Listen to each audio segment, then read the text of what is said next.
Hello everyone, the Spider Fanboy here to bring you the finale, at least for now, depending on whether or not Kubo decides to continue the Hellverse chapters. But for now, this will be the finale to What If Ichigo Began His Training Early. So last we left off, Ichigo was facing off against Yu Habak in the throne room, as Yuzu, Karin, Orihime, Tatsuki, and Chad arrived at the Soul King Palace. And for now, I'm gonna call these five. I'm gonna be referring them as the Karakura Squad, or Karakura Squad, or the K Squad for now. Ichibe, who ended up reviving himself, and the injured Yamamoto, who had just been impaled and who Ichibe is stabilizing with his Kido. Um, they end up meeting up with each other, and Ichibe begins to explain the situation. He briefs them, and they can obviously sense just the shaking of the entirety of the realm as the clash between Ichigo and Yuha begins. Orihime ends up stepping in to help revive and stabilize Yamamoto, although it's clear that he still lost quite a large amount of his power due to the fact that he also had to keep himself alive until Ichibe was able to revive himself.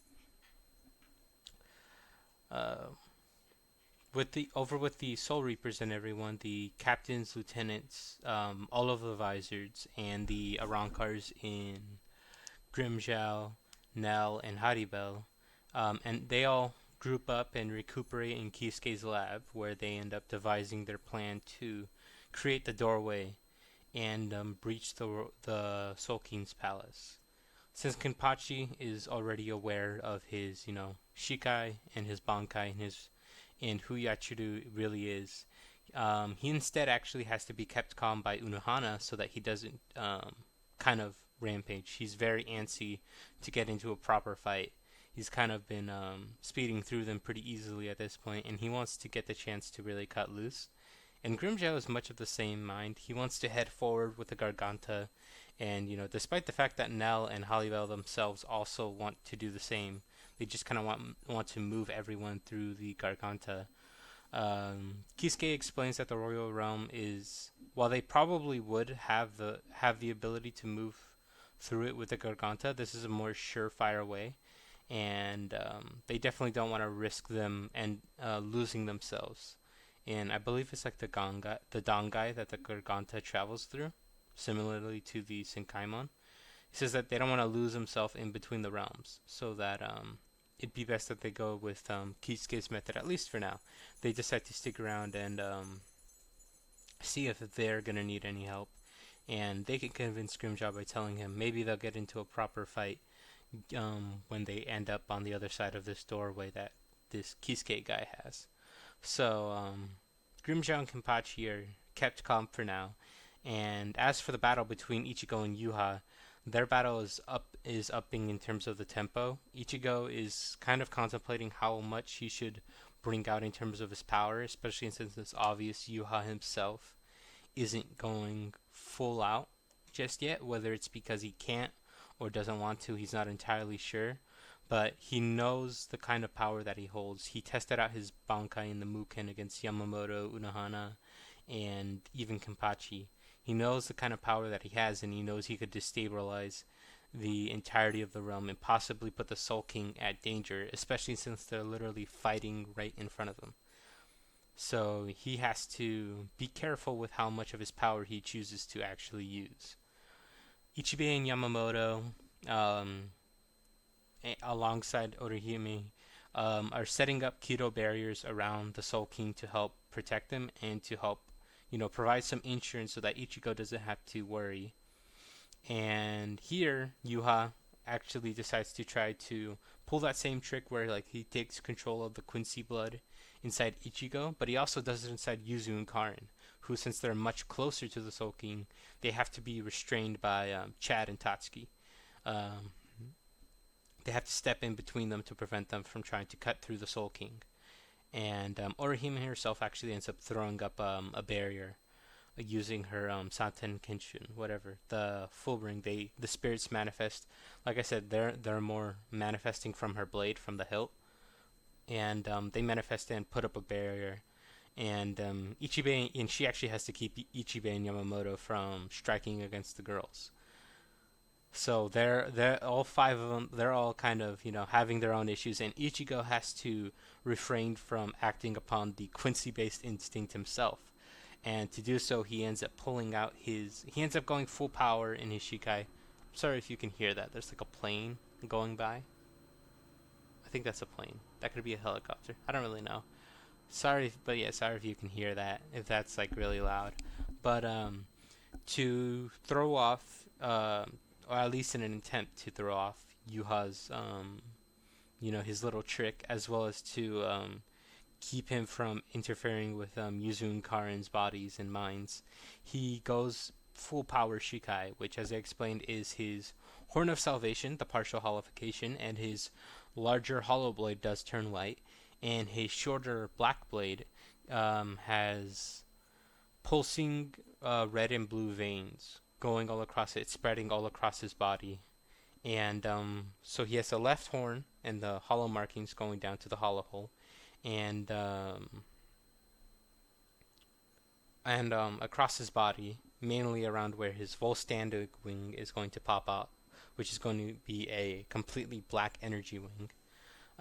He also has interchanging red and blue circuit patterns, which is him making full use of both his natural affinity for blood vein and his cultivated ability in blood artery.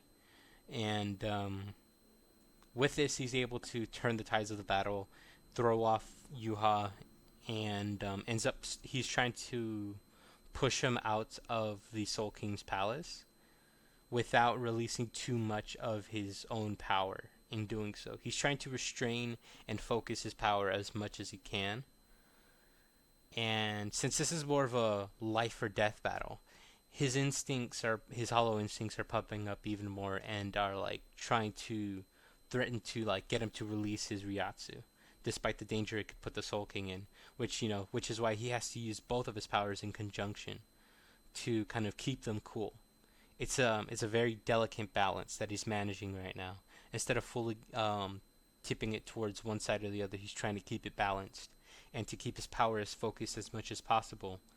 But Yuha ends up turning up the crank on his own power himself, and it's starting to cause the destabilization of the realms. Instead of it being from the death of the Soul King, it's actually from the increasing power in their battle against one another. It's threatening to tear the balance of all of the realms apart, and this ends up destabilizing both Kisuke's own gateway, and when Grimjow sees this, he attempts to open up a Garganta so that he can jump ahead into the battle, which Kenpachi is egging him on to do, but they see that the Garganta can't even fully realize itself. Similarly to the gateway Kisuke made, it can't properly it can't properly open up. And this is where Ukutaki makes his similar. He's not entirely sure. He thinks it might be because of Mimihagi, but Kisuke is quick to also theorize it might be because of the power that they're throwing around. So Ukutaki still decides, perhaps if he were to sacrifice his life to Mimihagi and allow it to re-emerge with the Soul King, it would give it the autonomy it needs to stabilize the realms and balance them so that they can at least get through the portals. This is where Mayuri still steps in with his Ryatsu booster thing, the Ryatsu amplifier, so that he can help stabilize the portal. And Aizen and Shutsui are going to have their same confrontation and discussion in the Muken as in canon. Ichigo he manages to pull kind of like what Dankai Ichigo did against Aizen. He ends up getting in close. We can say that maybe he formed his blade into a Quincy bow and fired a Sero through it instead of just a normal Quincy arrow. He had like a Sero at the end of it. So the two of them merging together into a powerful enough attack that he... Oh, that's the lawnmowers. I'm so sorry. They're mowing the lawns outside. I live at the apartments. He literally just said it outside. Okay, give me a proper minute. Okay.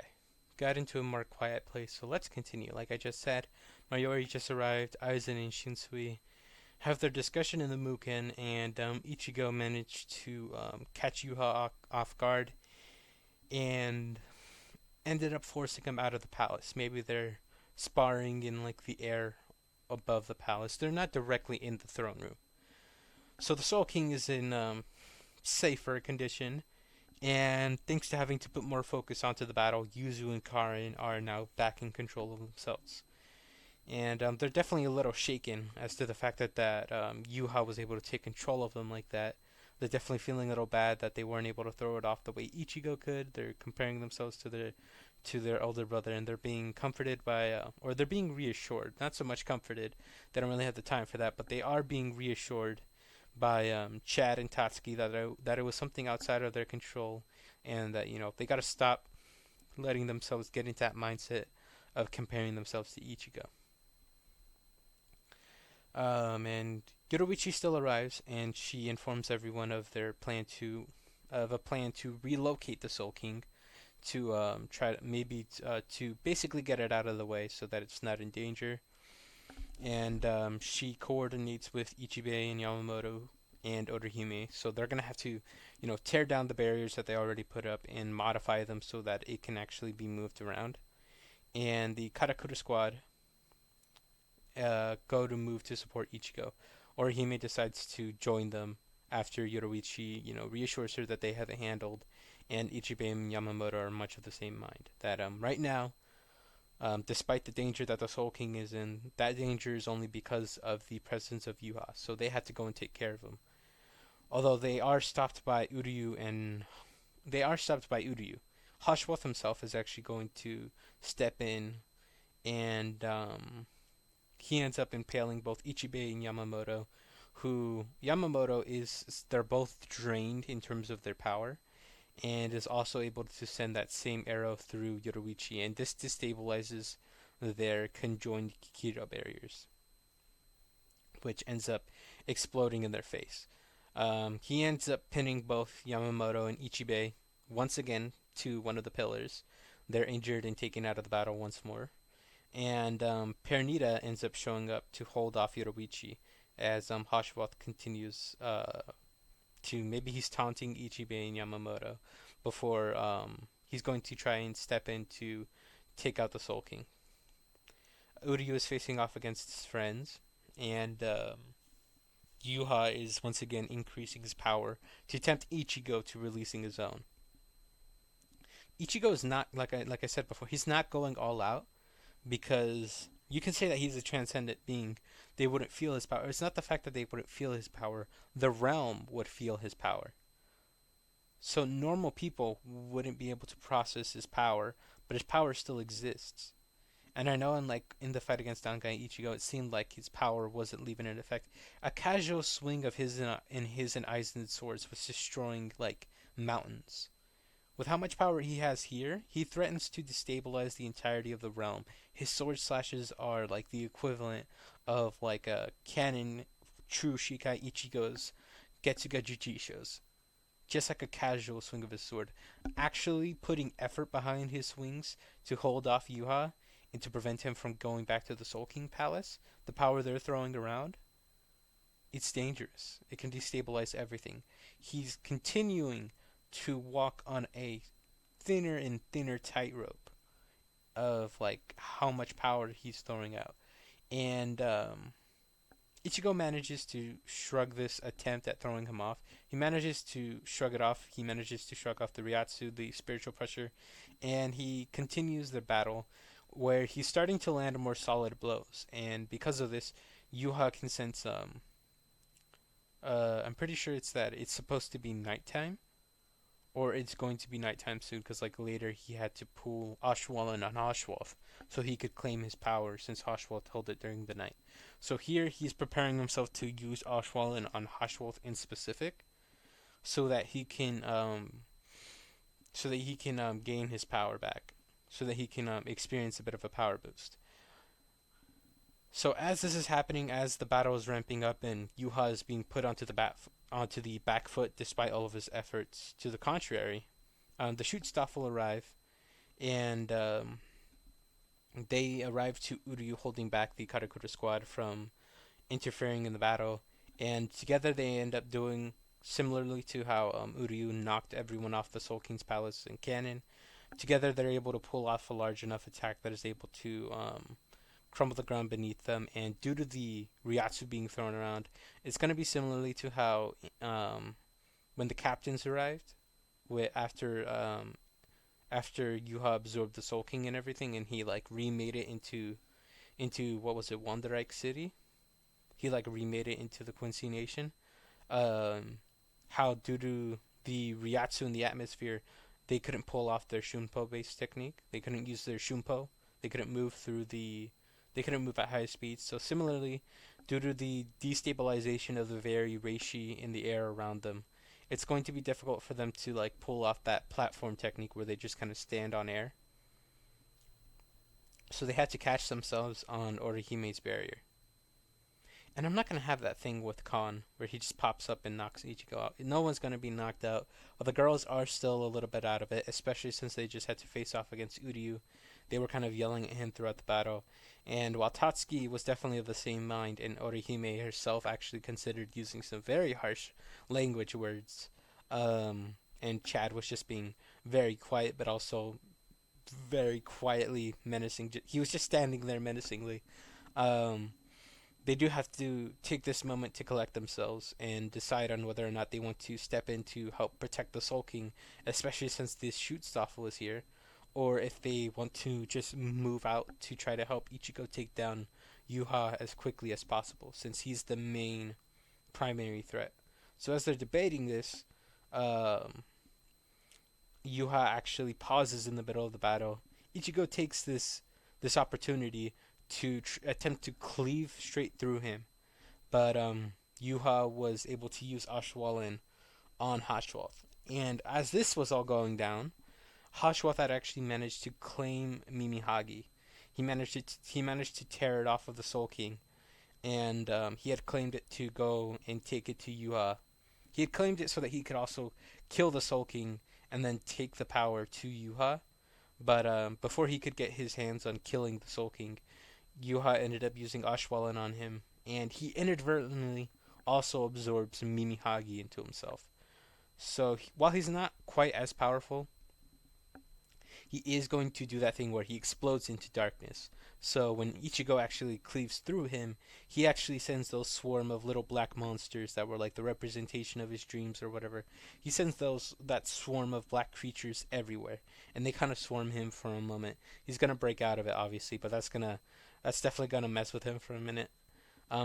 It's gonna keep him down for like a solid minute before he ends up breaking through and clearing them all out. But yeah, Yuha ends up dispersing into that veil of darkness, and taking this moment, he ends in this moment of like where he's enveloping the entirety of, I think it was like all realms actually. I don't know if it was only just the royal realm, but taking this opportunity, since his darkness also casts itself over the Soul King's palace, he uses the last of Mimihagi, that maybe there was like a bit of Mimihagi still clinging to the Soul King. He takes control of it and manages to absorb the Soul King into himself so that he can properly face against Ichigo. Because he knows for a fact Ichigo wasn't taken out by that. So as he's collecting himself, he's not only assimilating Hashwat's power, but he's also assimilating Mimihagi and the power of the Soul King. And this does end up taking out Ukitake. I'm pretty sure this killed him. So this is going to still take him out. And Hashworth actually dies immediately. Maybe he gives like some last minute allusion to the power of the Almighty to Uryu. And Uryu after this ends up leading the shoot Stoffel away. They're going to like step away from the palace for a little bit. The Shinigami and Arrancar and the Vizards, they all have to hold off the black creatures similarly to in canon, but since Unohana is here and alive, she was actually able to help everyone recuperate. Hitsugaya, and Rankiku and everyone else, the other Vizards, they weren't zombified, so they have a much stronger, much more consolidated force. They're able to hold their own until Aizen shows up. You know, Shunsui ended up releasing that seal on his mouth so that they could talk, and Aizen released one of the other ones. So he ends up arriving in his chair, and he tells him, use your spiritual power, you fools. And right as he's about to use his own spiritual power to completely disperse the veil, Ichigo ends up reawakening. Um, this time he's definitely showing more and more of his power, even in Shikai. He's about matching himself to Yuha's own transcendent Ryatsu. The two of them are so high that even Aizen, with as powerful as he is, can't properly sense them. He's aware of the fact that they exist because they kind of more register as almost dead zones due to how powerful they're. He can guess the general direction of where they are, but they're just out of reach of what he can sense. So Ichigo himself clears out the veil of darkness, and he's actually pondering whether he should step into Bankai and use that technique to, despite the possible destruction of the entirety of the realms.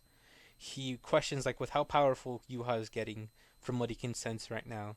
He wonders if he managed to absorb the Soul King while he was out, and he wonders if he's gonna have to use Bankai to take him out permanently, and if he should continue to wait on Uryu and their plan or not.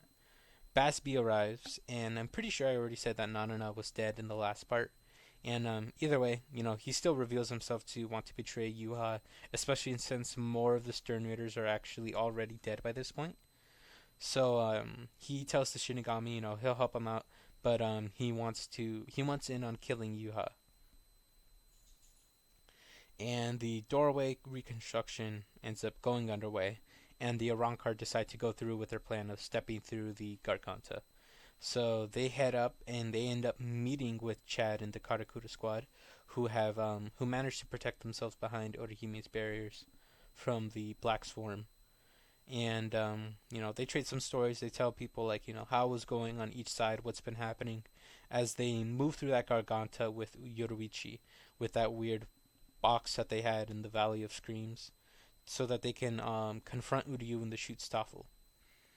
Unknown to anyone else, Yuha had, like I said, no one was really aware except for maybe Ichigo that Yuha managed to use the veil to absorb the Soul King.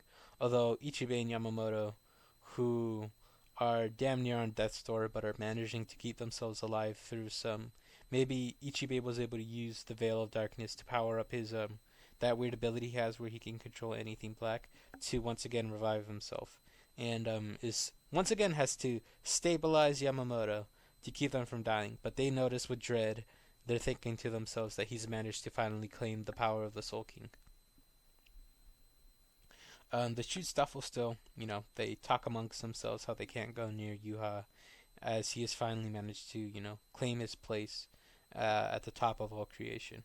And he does end up remaking it into that Quincy Nation, and he's preparing himself to kill Ichigo from his new home. The Fullbringers, they pretty sure it's this Riruka. I cannot say her name. I hate how Riruka and Yukio. They're still gonna stay in that little box in the Garganta, and the doorway for the Shinigami advisors has practically stabilized itself, so everyone is moving into Wonderike City. And we could say that Ichibe and Yamamoto ended up fleeing from the palace, since they're definitely in no condition to fight, and they end up meeting up with the Shinigami, where they end up coming out through that doorway. And Ichigo himself is resuming his battle against Yuha. They meet at the top of that palace of his, and if he decides that if Uryu and his father and Ryukin don't come in with the plan, then he'll go with the backup of going into his Bankai to kill Yuha. Uryu ends up sending the Shoot Staffel to take on the Shinigami advisor intruders, as he tells them to leave the Karakura's squad to himself. Maybe like Lily or whatever his name is, the guy with the sniper. Maybe he questions him. Maybe the Shoot Staffel questions him, but he just says that think of it as like a test of my loyalty. He basically tells them to leave the Karakura squad to himself, and he thinks that it's finally time, and he hopes that Ishin and Ryukin arrive on time. That Askin guy, with the who poisons Grimjow, he is chased down by the Arankars, and Basby ends up confronting Uryu. Um, he interrogates someone where Hashwalt is, so that he can kill him. And Uryu ends up explaining that Hashwalt is dead, and when Basby is about to try and kill him, thinking he's still loyal to Yuha, he ends up letting him in on the plan, and he explains to him that if he really wants a shot at Yuha, he should come with him and meet up with his friends so that they can take care of Yuha once and for all. Askin, he attempts to use that poison against Grimjow, but we can easily say since he's so much stronger, they just go into their pre-meta tapas and completely avoid being incapacitated, and they end up being able to restrain him, similarly to how I think it was like Yoruichi they had him restrained in canon. The sniper ends up using his ability. He ends up taking down. He's taking down the lieutenants, and Mayori and Kenpachi end up facing off against Pernita, backed up by Unohana this time, who is sticking around to keep Kenpachi on a tight leash until he can be properly released. Um, and as Pernita uses his Stern Ritter ability on him, is the one she tells Mayori to focus on fighting against Pernita, and she'll be the one to restrain and incapacitate Kenpachi. And Mayori and Pernita their battle ends up going the same up until the point where Nemu has to make her self-sacrifice. She has to allow herself to be devoured so that her remains can self-destruct or cause the left arm guys. I think he was like the left arm of the Soul King before his before he can like consume Nemu. Unohana with a properly reined in Kenpachi step into the battle. Unohana ends up using her Bankai, and Kenpachi himself is using his Shikai, and they're able to whittle him down, and they're able to eventually kill him. And Unohana is going to be tending to Nemu and Mayori's wounds. When Ikkaku and Yumachika arrive, they're actually ordered to retreat with Nemu and Mayori. Um, and Unohana herself is going to be escorting them so that she can set up an area where she can heal the fallen and treat anyone who is injured in battle, while the main heavy hitters continue to um, continue to take on whoever they can. She's gonna have it like a revolving door, where she's going to be healing whoever she can, sending them back out into the battle, and receiving the wounded. So Ikkaku, Yumichika, Nemu Mayori, and Unohana are going to leave the battlefield for now. And Mayori, he doesn't have that satisfaction, so he's definitely a little bitter. But at least he's gonna alive. I don't know if he properly died, but here he's gonna be alive for definitely for sure. And inwardly, like deep down, deep down, deep down, he is definitely gonna be relieved that Nemu is safe and alive, so he doesn't have to lament on that failure of his.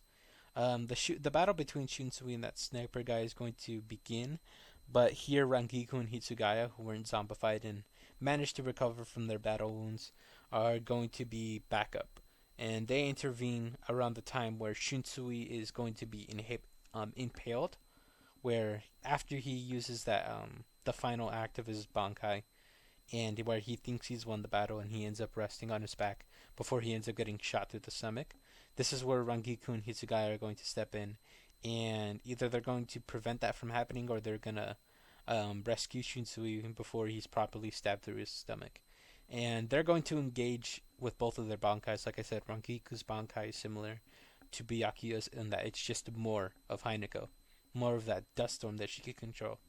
And the two of them are going to be working together, and Hitsugaya is actually aiming for going into his full mature form in his Bankai. So he's going to be holding it up as much as he can. That's why he goes into it from the very beginning. And they end up holding off the sniper until Nanao ends up stepping into the battle. And when she ends up stepping in with a not so wounded Shunsui, Shunsui ends up convincing Hitsugaya and Rangiku to move on to the next battle. and to let them handle it. So it's going to end about the same, except Shunsui doesn't have a giant hole in his stomach throughout the battle. And they end up, you know, Lily is finished off by Izuru, who you can say is in much better shape since he wasn't as injured and was properly healed, since Unohana ended up retreating to treat the injured. So we can say that maybe like a decently recovered Izuru finds those clones and helps finish him off, along with anyone else who was incapacitated. Girard is going to end up engaging in battle with Byakuya and Renji, and as the beginning, you know, he ends up powering up. Rangiku and Hitsugaya aren't too far off. They can sense this, and where they were initially kind of just wandering around aimlessly, still kind of worried with the battle against Shinsui, sensing Gerard's, you know, increasing Ryatsu, they end up jumping in. And Askin gives that same exposition, but there's not anyone unconscious that he's talking to. And instead of trying to take out, I think it was like Chad and Orihime, he tries to take out Yuzu and Karin because he can actually tell, despite them being the youngest, as Ichigo's little sisters and people who have been training so hard, they're actually the strongest here. And he tries to use that gift bad ability, but he ends up being stopped by Tatsuki and Chad, who are able to get the girls out of the way. And the Kurakara squad is ordered to move on by Oruichi, who you know, kind of like takes the guy down for a minute, and Yushido ends up greeting. Yushido ends up popping up, and Yoruichi and Yushido have their moment, and the two of them actually team up to use their basic Shunpo ability to completely annihilate him. But when he ends up recovering, he reveals that he's completely immune to to their Ryatsu now. Yoruichi ends up bursting into her Bankai, which, as I mentioned, is just her transformation, but she can control it here, and is marginally like a bit more powerful.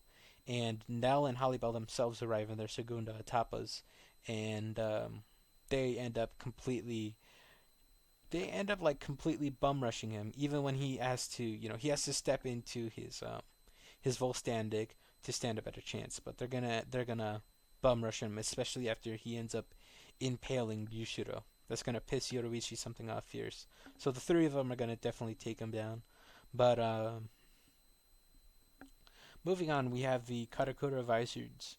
So here's gonna be the Karakura Vizards and Grimjow. So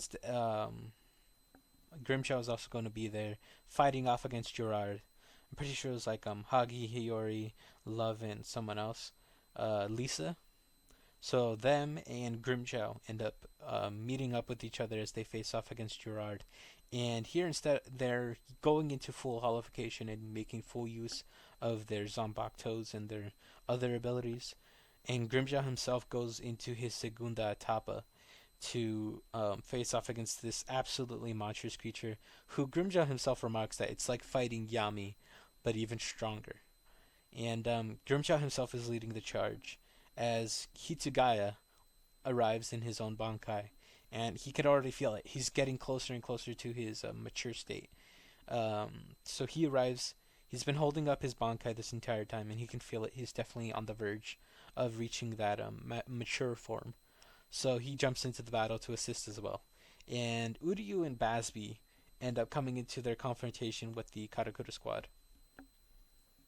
Basby ends up trying to actually pick a fight. He wants to know that these people are going to be able to keep up in the battle against Yuha. But they don't even try that hard. Yuzu and Karin go into Shikai. And Yuzu, Karin, Tatsuki and Orihime go into Shikai. And Chad prepares himself to go into his own Resurrection. And he can already kind of tell, ooh, yeah, okay, I'm going to shut up now. And Uryu, and like, despite the tensions between them, um, Karin herself almost jumps into attacking, but they restrain themselves. They ask him like, "What the hell do you want? Are you going to try and stop us again with everything that's going down?" And Uryu ends up explaining the plan. Him, Ichigo, Ishin, and Ryukin ended up devising with Urahara, where the main plan was to gather the silver arrowheads from Ishin and Ryukin, who were preparing them in the living world with some assistance with Urahara. And Ichigo was going to be like, you know, the main weapon against Yuha. The silver arrowheads were a contingency, and Ichigo's own Bankai was the absolute doomsday option. So they end up explaining this, and they end up moving together to those statues, which are going to be taken care of with ease. We can say that I think Ganju was here. I actually kind of forgot that he was here. I'm pretty sure Ganju was here, so we can actually say that if they don't completely annihilate every statue there, instead of Chad staying behind, we can say that Bazby and Ganju. Or hold on, cause like I have like these notes. And did I do anything with Bazby going forward, or that just no? Okay, no, I did something with Batsby. So yeah, we could just say that Ganju is going to stand back and take care of like the one or two statues that are remaining. He wants to feel a little useful. Give him this, and he reassures his younger cousins to go on ahead and to meet up with their elder brother. And quietly in his own head, he's like, "Don't fail your older brother like I did mine." But he keeps that to himself. Doesn't want to put any more pressures on the little kids that he already had than they already like any more pressure than what they already have. So Askin is just barely surviving with his. He ends up pulling out that hybrid gift ball, which stalls them, and this is when he's able to go into his Volstandig. But then when Urahara arrives, they end up completely killing him. But due to the greater intensity of his death, maybe his that final hybrid gift ball that he uses is a little bit more powerful. But here, Halibella and Nell are able to retreat with Yoruichi and Urahara. Yoruichi hasn't had as much practice with her Bankai as she's liked, so maybe she's definitely left exhausted. But the Segunda Etapa isn't like a Bankai. It doesn't put strain, it's just releasing your true power. So they're able to get out of there, and so Nell and Halibella retreating with Yoruichi and Urahara. They're carrying them, and Urahara, like I mentioned before, Unohana had left to set up that healing place, like an on battle kind of medic area. And Kenpachi ends up arriving as Hitsugaya releases that mature state of his and begins flash freezing Gerard's limbs. He steps in and he jumps into Bankai, seeing everyone else has fun. He immediately jumps into Bankai to begin cleaving through the flash frozen limbs. Grimjow is doing the same, blitzing through each of the limbs, but they're regenerating at a very fast and very powerful, at a very quick rate, especially when he ends up jumping into Volstandig, which makes it much more difficult for him to. It makes it a bit more difficult for Hitsugaya to get that flash freeze in. It's a little bit more exhausting, but they're managing to hold him off. But he's getting more and more powerful as the battle goes on. His body and his ability is allowing him to adapt more and more to their attacks. But in response, especially more on Kenpachi and Grimjow than anyone else. But in response, the captain and the two captains and Grimjow are upping their power and their own output. Byakuya, Rangiku, Rukia, and Renji have retreated to a distance. They can tell that they're not really going to be able to help in this large-scale battle, and Renji and Rukia are going to head out to Ichigo's and to where the battle between Ichigo and Yuha is beginning to once again shake apart the realms. They can tell that something dangerous is about to go down, so they head off, and Byakuya and Rengiku, making full use of their Zanpakutos of a similar nature, are providing support as well as the Vizards. They're all providing support attacks and helping out from a distance in the battle against Gerard. Like maybe if his limb gets a little too close for comfort, they can step in with an attack to buy some time for like Hitsugaya to flash freeze the limb. So it's a very large scale battle against this absolute titan of a man. I never really like let that sink in how fucking big Gerard is in his full standing. It's like legitimately ridiculous. I think he's bigger in Volstandig than he is normally. But anyways, Basby and the Kurosaki squad, which I'm now going to include Uryu in, they end up arriving to the clash between Yuha and Ichigo. Um, Rukia and Renji are close, and Ishin and Ryu can arrive, which Uryu himself senses before quickly heading off to meet with them. Um, Yuha ends up he's starting to use his almighty more and more against Ichigo, as he's starting to let more of his power and his Shikai out. And their attacks, which are now sorry if I like moved real quick like that. Their attacks, which are like destabilizing the realm, it's actually causing ripples to go through the realm.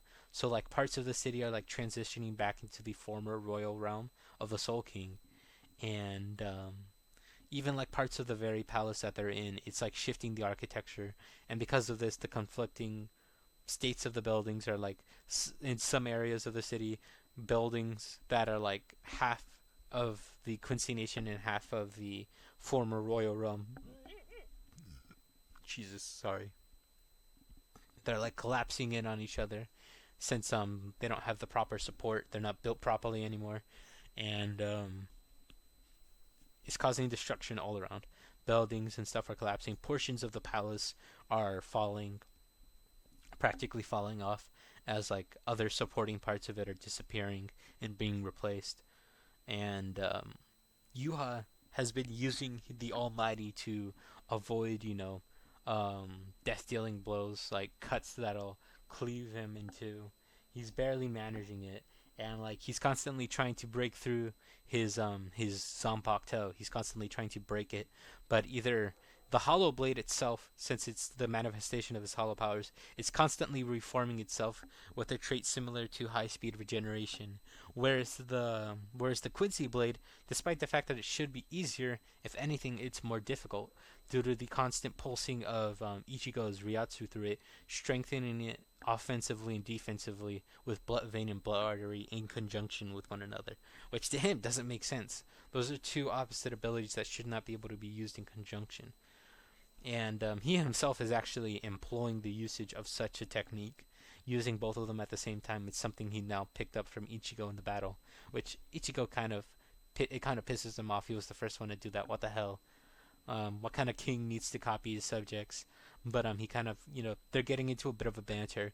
But Ichigo is getting closer and closer to a killing blow as he's beginning to tell he can feel like a resistance on his blades. He can feel something. He almost likens it to something similar to what he would feel whenever Urihime would heal him after like an intense training session of his, or whenever he was training her to make better use of her bankai, and she was able to use it to cut through his skin. He could feel like that sense of someone enforcing their will upon him in the world itself. So he's getting used to like the way Yuha is able to change things about the battle so suddenly, and he's starting to predict what kind of changes Yuha is making to the battle. Like if he's like about to land a killing blow, maybe he'll make it so that it's a feint. Like he'll almost completely go through with it, and he has like full intention to. He's letting his bloodlust leak out using his hollow nature, but he ends up using it as like to disguise his true intentions, and is able to like he'll like pull out some stuff that Goku was doing against Hit when he was using the time skip. He's predicting what kind of decisions he's making as he's looking into the future. Um, and as this battle is kind of like it's at this point where it's teetering towards either side, although it's clearly starting to go more and more on Ichigo's side as the battle goes on. Yuzu and Karin jump in with Basby. Yuzu and Karin are both in their Bankai states, with Yuzu with her her spectral spirit in the form of her Zanpakuto spirit, and all of her swarm of Quincy blades mimicking Volstandic wings, with a proper Volstandic wing. So it's almost like she has three wings, with a proper Volstandic wing popping out from her right shoulder blade, or maybe her left to kind of mirror Ichigo from her left shoulder blade. Whereas Karn is stepping in with that halo behind her, and her blades in their dual staff form. She's put them together so that she has them like a dual staff kind of glaive form, and she has like some hollow markings on her face, and you can decide if she has a horn or not, but she has some kind of like hollow fragment, so similar to her own resurrection kind of thing, a Rankar holification, partial holification, and they step into the battle, um, and maybe as the battle goes on, Karin is starting to bring out her own partial Volstandic wing from the opposite side of Yuzu's, and Yuzu's is developing hollow markings on the opposite side of her face opposite to Karin's. So the two of them are upping the battle, are have entered the battle, and they're upping their power. And because of this, Ichigo himself, briefly, instinctively, upon seeing them enter the battle, reins in some of his power, more keeping it in his body instead of letting it out to give himself an edge. And Basby himself jumps in with Volstandig, and he makes his declaration as to why he's betraying Yuha and like why he's going to kill him, only to be affected by Ashwelin and have his power stolen. And he moves. He ends up shaking Yuzu and Karin, similarly to he's like you should really stop fighting me. All your fighting has just been making me stronger. It's all been for my benefit because we share the same blood. And Yuzu and Karin themselves are actually getting some backup from Tatsuki and Chad. And as Ichigo is trying to tell everyone to get the hell out of his way, or he may actually um, steps up next to Ichigo and pulls out her Bankai. She explains to him how Uryu went to go meet up with Ishin and Yuki and how he was able to sense them in the chaos, and that he should prepare himself to use his own Bankai just in case that things don't go according to plan, to the initial plan. And hearing this, Ichigo actually has to kind of take a minute, like, holy crap, I'm actually going to do this. This is how far things have gotten. I need to go into that state of power.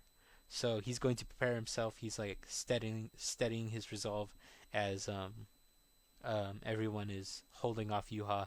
And like I said, he ends up getting into Yuzu and Karin's head, and he ends up moving to take their power. Ichigo almost snaps out of his trance of preparing himself to go into Bankai, only for Tatsuki and Chad to go all out with their Bankai. And Resurrection, they end up unleashing a full power attack. Um, Tatsuki's is similar, like again, a similar variant to a flame, basically what you would imagine from like a flame-based Shunpo attack. She ends up unleashing like a giant, big ass phoenix that like charges forward, and Chad himself ends up unleashing like this giant spectral being that like hangs behind him, kind of like what Komomura has. It's split in half, similarly to what he looked like in his hollified full ring form. It looks almost exactly like that, but maybe like a few extra arms on both sides, and it's landing punch after punch against Yuha. It's like a giant barrage, like some Hashirama Senju with 1,000 hands Buddha statue that he has. It's pulling off punch after punch against Yuha, and they're actually able to do this. Actually enough to get him to back off from Yuzu and Karin. Didn't really kill him. Didn't really have much of a chance to, but it was definitely enough to like get him to stumble backwards. Like he quite literally stumbles backwards, like what a normal person would do if they were to stumble. And it actually causes like a brief pause in the battle. But either way, they end up retreating with Yuzu and Karin as after Yuha, he ended up using the Ashwell and Basby, and Ichigo goes into his full Bankai, which is the full manifestation of his powers. So he also goes into his Segunda Etapa kind of state and his complete Volstandic. So he's going to have two black wings of Reishi, going to be in the shape of like angel wings, and two hollow horns, complete hollow markings down his face, complete hollow hole. His blade is put together into that giant ass Bankai blade, and he's going to have like the purple circuit patterns completely crossing over the entirety of his body. They're pulsing purple because it's a combination of blood vein and blood artery. Instead of just having both techniques run at once, he's merged them together, increasing their ability to increase offensive and defensive power all at once. And Chad and Tatsuki take the girls back to Orihime as Yuha had ended up breaking their Bankai to also kind of break their spirit, and she ends up restoring their Bankais, but similarly with Ichigo and Canon, didn't really restore their confidence.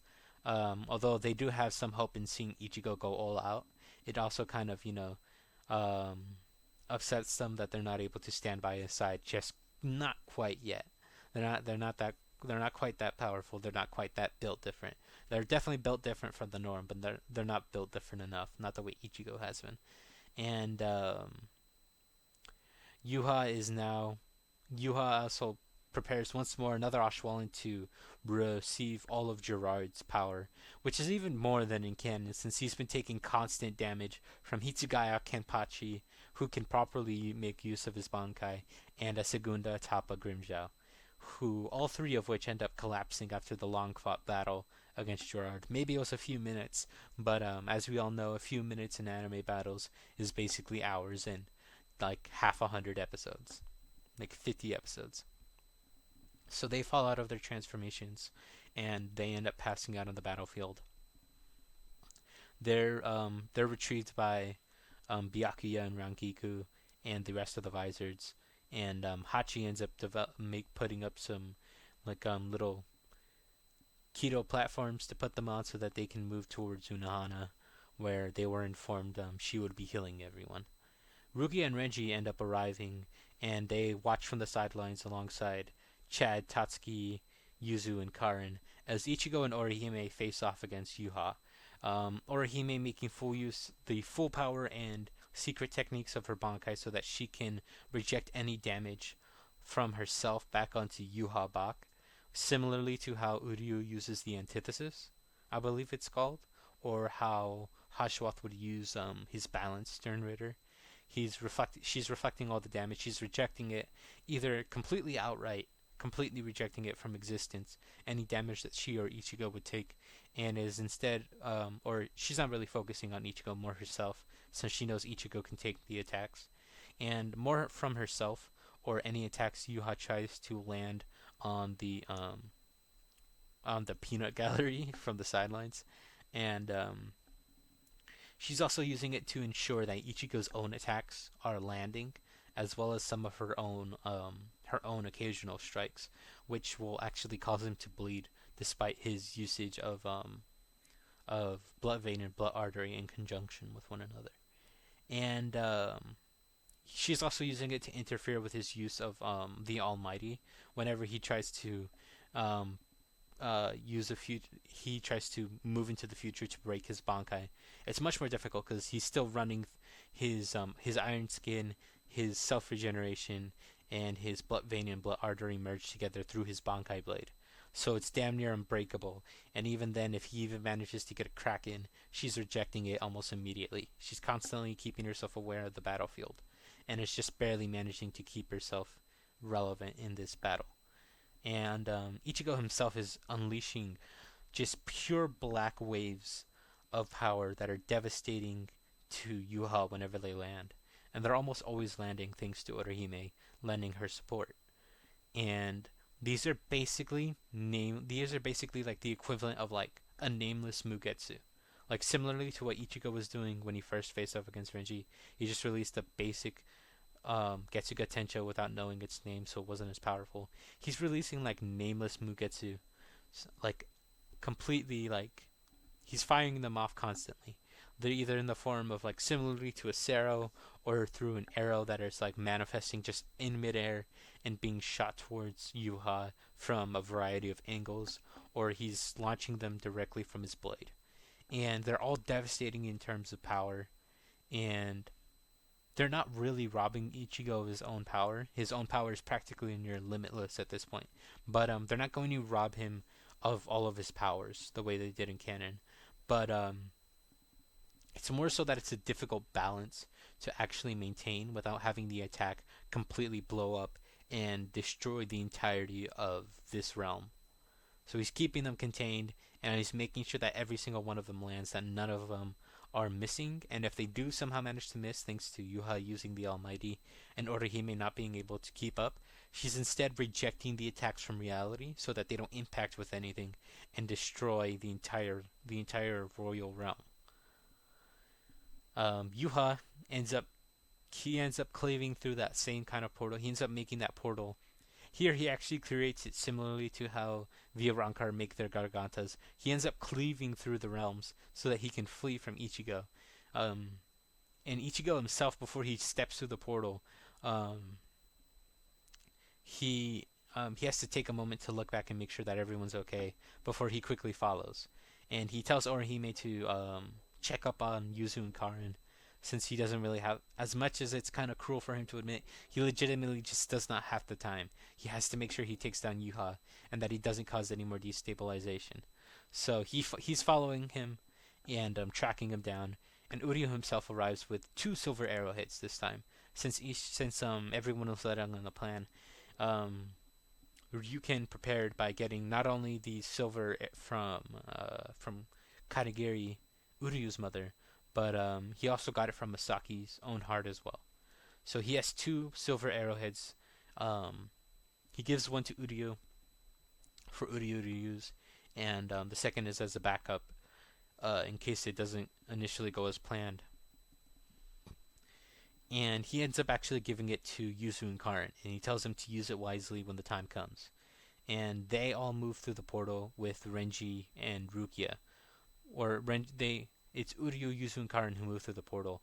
Renji and Rukia decides to stay behind to escort the the injured and exhausted Tatsuki and Chad, since they did have to swap some hands with Yuha in order to keep Yuzu and Karin from having their powers stolen. Um, so they take the two of them to Unohana to um, to be healed and taken care of. And Aizen, who has shown up and has been holding off Yuha for like the few seconds that Ichigo wasn't able to catch up, or maybe he ends up arriving about the exact same time as Yuha through the portal because he's just that fast. And Aizen works together with Ichigo, telling him to not hold back on the next attack that he throws out, as he distracts Yuha using his illusions. He's having him see Ichigo come into attack. He's having him see Orihime come into attack. Renji, basically anyone that he can think of. He's Yuzu and Karin, Chad and Tatsuki. He's having everyone. He's having everyone. Like he's making it seem like they all charged in through the portal to face off against Yuha, while Ichigo is preparing himself for a final Getsuga Tensho full power Mugetsu, which he knows it does risk all of his powers, but it doesn't guarantee he'll lose them. He's not entirely sure. It's a technique that they claim his Sanpakuto spirits told him that if it was before when he still wasn't when he still wasn't properly using an Asauchi, it may have cost him all of his existing Soul Reaper powers.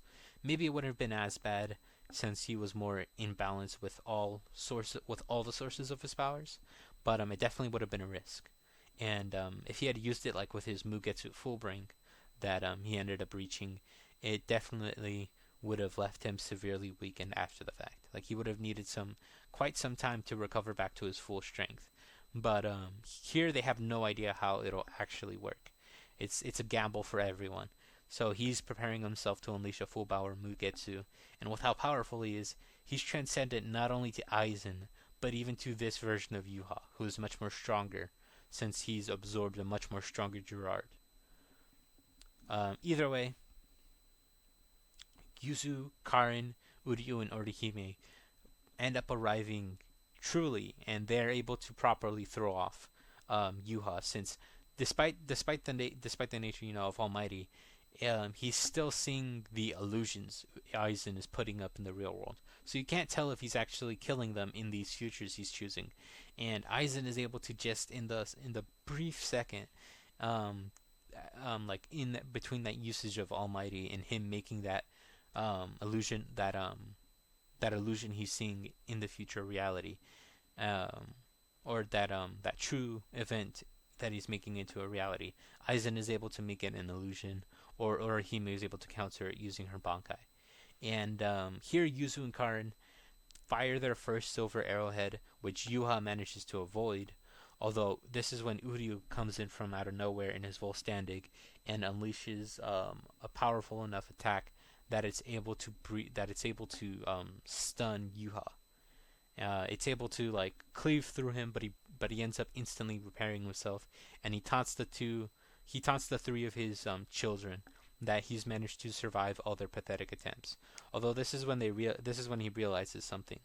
Aizen had cast an illusion on him. The first attack from Yuzu and Karin wasn't them firing their silver arrowhead. It was them just using a strengthened Quincy arrow that they ended up joining their hands together to fire at the same time. But it was only a basic attack. Urio's attack was the arrowhead. He was in his Volstandig, but he didn't fire a proper Quincy, a full power attack. It was just a basic. It was just the arrowhead, and he realizes this when Ichigo comes in to cleave him in half with a Mugetsu. And here he cleaves him right down the middle, and he completely disperses that veil of eyes that he has.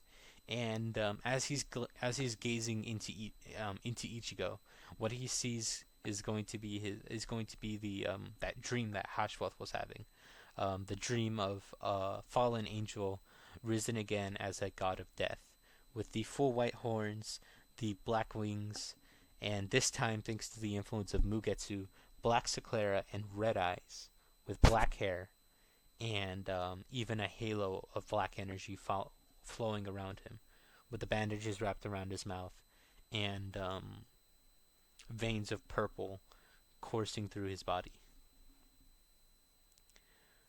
And then yeah, Yuha is killed at about the same time as in canon. Ichigo ends up falling out of his Bankai, Volstandig, Segunda Etapa, whatever the hell. He ends up falling out of his transformation, and he's exhausted, but he ends up pointing his blade. He ends up pointing his blades towards Aizen, and he tells him to get back to his fucking cell before he puts him down too. And yeah, we end up finishing off the Thousand Year Blood War arc. Just that a lot of more people are survived this time around. So yay for the protagonists. We do still have the death of Ukitake, and I'm pretty sure Mayori ended up dying. So we can just say that maybe he ends up. I think that would be for the best. But we could say that he ends up. I don't know if he. Let me see. Actually, did Mayori Kurotsuchi death? Did he? No, I don't think he did.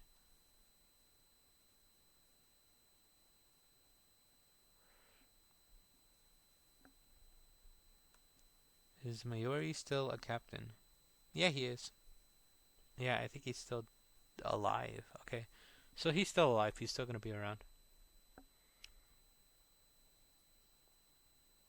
Yeah, so he survived. Okay, so yeah, he's still going to survive here.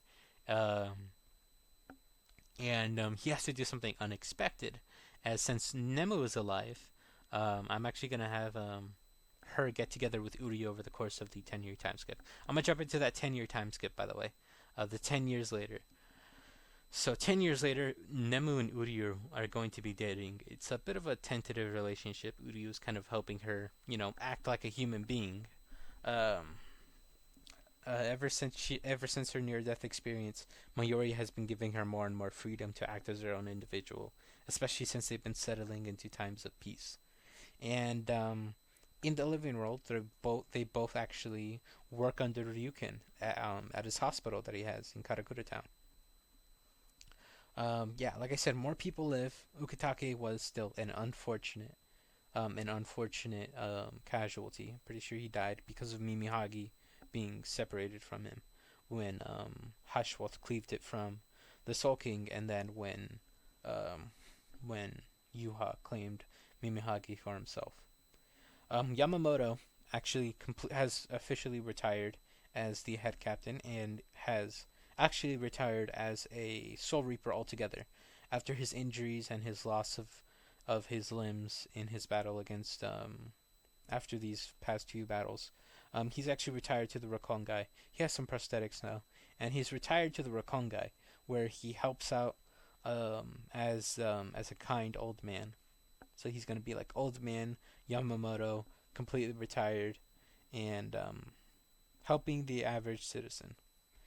Orihime and Ichigo are now proper married, and Orihime is actually a school teacher. She's gonna be teaching as a school teacher for like the nearby primary school.